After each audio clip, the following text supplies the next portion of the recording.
वालेकुम dear students. आज हम लोग स्टार्ट कर रहे हैं अपनी रिव्यू एक्सरसाइज 1, जिसमें आज हमने सॉल्व करना है क्वेश्चन नंबर 1। क्वेश्चन नंबर 1 है जिसमें हमें एमसीक्यूज दिए हुए हैं, आपने उनको सॉल्व करना है। तो सबसे पहले हमारे पास एमसीक्यूज है आयोटा स्केयर प्लस आयोटा 4 के आप आयोटा स्केयर में आयोटा 4 को ऐड करते हैं तो आंसर क्या आता है। यहाँ आंसर मैंने जीरो मेंशन किया हुआ है, अंडरलाइन कर दिया है, लेकिन इसको हम सॉल्व करके चेक करते हैं कि वाकई आपके पास जीरो आता है या नहीं आता। आयोटा स्केयर हमें पता है बराबर होता है -1 के, ठीक है। और आयोटा 4 को हम लिख सकते हैं iota square dot iota square. ये -1 हमारा एज इट इज़, प्लस इस आयोटा स्केयर की जगह भी -1 और इस आयोटा स्केयर की जगह भी -1। ये -1 आपका एज इट इज़ और ये -1 इस -1 से मल्टीप्लाई होकर आपके पास हो जाएगा प्लस, और यहाँ आ जाएगा +1। तो दोनों एक दूसरे से क्या हो जाएंगे, कैंसिल। तो हमारे पास आंसर 0 ही आता है, ठीक है। अब हम देखते हैं सेकेंड एमसीक्यूज। सेकेंड एमसीक्यूज है रियल पार्ट ऑफ 2 - 3 एओटा और 2 + 3 एओटा। हमने इसकी मल्टीप्लिकेशन करके बताना है कि हमारे पास इसका रियल पार्ट क्या है। तो यहाँ भी मैंने आंसर टिक कर दिया है, वो 13। हम चेक करते हैं कि आंसर वाकई आपके पास 13 है या नहीं। एक है हमारे पास 2 - 3 एओटा और एक है 2 + 3 एओटा। अगर आप देखें दोनों एक्सप्रेशन सेम है, सिर्फ साइन डिफरेंट है, तो हम यहाँ ए स्केयर माइनस बी स्केयर वाला फॉर्मूला यूज़ कर सकते हैं। तो हमारे पास आएगा 2 का स्केयर और 3 एओटा का स्केयर। 2 का स्केयर हमारे पास होगा 4 और 3 एओटा का स्केयर आएगा 9 एओटा का स्केयर। 4 आपके पास एज इट इज़, और हमें पता है कि एओटा स्केयर इक्वल होता है -1 के। तो यहाँ हमारे पास आ जाएगा माइनस माइनस से मल्टीप्लाई होकर आपके पास आएगा प्लस। तो 9 आपके पास 4 + 9 आ जाएगा 10 11 12 13। तो आंसर आपके पास आता है 13 और इसी में हमने टिक किया हुआ है। अब हम देखते हैं थर्ड एमसीक्यूज। थर्ड एमसीक्यूज है हमारे पास इमेजिनरी पार्ट ऑफ 2 - एओटा और 2 + एओटा। अभी हमने सेकंड पार्ट में रियल पार्ट बताया था, या हमने बताना है कि इसका इमेजिनरी पार्ट क्या होगा। तो अगेन यहाँ भी हम आप देखें एक्सप्रेशन बिल्कुल सेम है, सिर्फ साइन डिफरेंट है। तो यहाँ भी हम यूज़ कर सकते हैं ए स्केयर माइनस बी स्केयर का फॉर्मूला। तो आपके पास क्या आ जाएगा, देखिए ए स्केयर माइनस बी स्केयर का फॉर्मूला यूज़ करने में हमारे पास आएगा 4 - आयोटा स्केयर। और जब आप आयोटा स्केयर की जगह उसकी वैल्यू पुट करेंगे -1, तो ये माइनस इस माइनस से आपके पास मल्टीप्लाई होकर हो जाएगा 4 + 1। 4 + 1 हमारे पास आ जाएगा 5। अब आप देखें जब हमने यहाँ पे इन दोनों की मल्टीप्लिकेशन करके फॉर्मूला अप्लाई किया है, तो इमेजिनरी पार्ट तो हमारे पास खत्म हो गया है। आपके पास जवाब में रियल पार्ट आया है, जैसे हमने अपने प्रीवियस पार्ट में बताया था। लेकिन वो आपसे पूछ रहा है कि यहाँ इमेजिनरी पार्ट बताएं, तो यहाँ इमेजिनरी पार्ट है ही नहीं। इस एक्सप्रेशन को आप यूँ लिख सकते हैं 5 + आयोटा 0। तो ये जो हमारे पास इमेजिनरी पार्ट है वो यहाँ पे है 0। तो हमारी करेक्ट ऑप्शन ए ही है। नेक्स्ट है हमारे पास fourth part, x + iota y will be pure imaginary number when. हम बता रहे हैं कि ये जो आपको कॉम्प्लेक्स नंबर दिया हुआ है कि ये आपके पास प्योर इमेजिनरी कब होगा।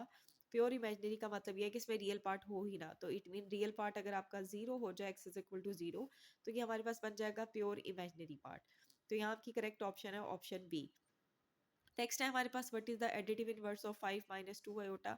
हमने इसका बताना है कि एडिटिव इनवर्स क्या होगा, मीन इसमें क्या ऐड करें कि आंसर आपके पास 0 आए। तो इसका एडिटिव इनवर्स है -5 + 2 आयोटा। जब आप इसे इसके अंदर ऐड करते हैं तो आंसर हमारे पास क्या आएगा, 0। नेक्स्ट है हमारे पास six part, what is the multiplicative inverse of z = 1 + iota. हमने z = 1 + आयोटा का मल्टीप्लिकेटिव इनवर्स निकालना है।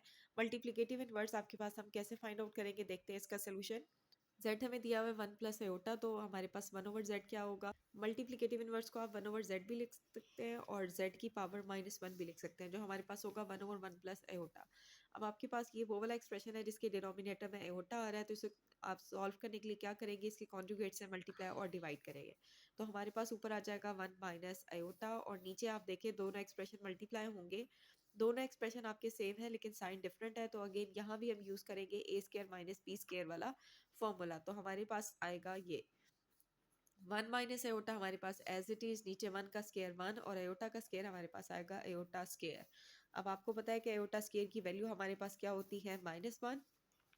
तो हम यहाँ -1 को रिप्लेस करेंगे, हमारे पास आ जाएगा 1 - आयोटा, और ये वाला माइनस इस माइनस से मल्टीप्लाई होकर हो जाएगा प्लस। तो हमारे पास आएगा 1 + 1। 1 + 1 हमारे पास आ जाएगा 2। तो अब आपके पास क्या 1/z की वैल्यू, इसको हम स्टैंडर्ड फॉर्म में लिखते हैं। तो हमारे पास स्टैंडर्ड फॉर्म में आंसर आएगा 1/2 - आयोटा/2। ये हमारे पास 1/z की वैल्यू है जो कि उसका मल्टीप्लिकेटिव इनवर्स है। तो हमारे पास इसकी करेक्ट ऑप्शन कौन सी है, ऑप्शन सी 1/2 - 1/2 आयोटा। अब 1/2 आयोटा लिखे या आयोटा/2 लिखे, बात एक ही है। अब है हमारे पास सेवंथ एमसीक्यूज, वो क्या है, z आपको दिया हुआ है 4 - 3 आयोटा, और आपने फाइंड करना है z बार। तो पहले तो हम z बार निकालेंगे, फिर उसको z से मल्टीप्लाई करेंगे। तो देखते हैं इसका सोल्यूशन। z है हमारे पास 4 - 3 आयोटा, तो z बार क्या होता है, कॉन्जुगेट ऑफ कॉम्प्लेक्स नंबर, जिसमें हम आयोटा वाली टर्म का साइन चेंज कर देते हैं। 4 प्लस 3 आयोटा। अब आपने z को z बार से मल्टीप्लाई करना है, हमारे पास आएगा 4 माइनस 3 आयोटा और 4 प्लस 3 आयोटा। दोनों एक्सप्रेशन आपके सेम है, हम ए स्केयर माइनस बी स्केयर वाला फॉर्मूला यूज़ करेंगे। ए का स्केयर माइनस बी का स्केयर हमारे पास आएगा ये 4 का स्केयर 16 माइनस 3 का स्केयर 9 और आयोटा स्केयर। आयोटा स्केयर की वैल्यू हमें पता है क्या होती है -1, इसकी जगह हम -1 रिप्लेस करेंगे। 16 और माइनस माइनस आपके पास हो जाएगा +9, तो इन दोनों को हम ऐड कर लेंगे, हमारे पास आंसर आएगा 25।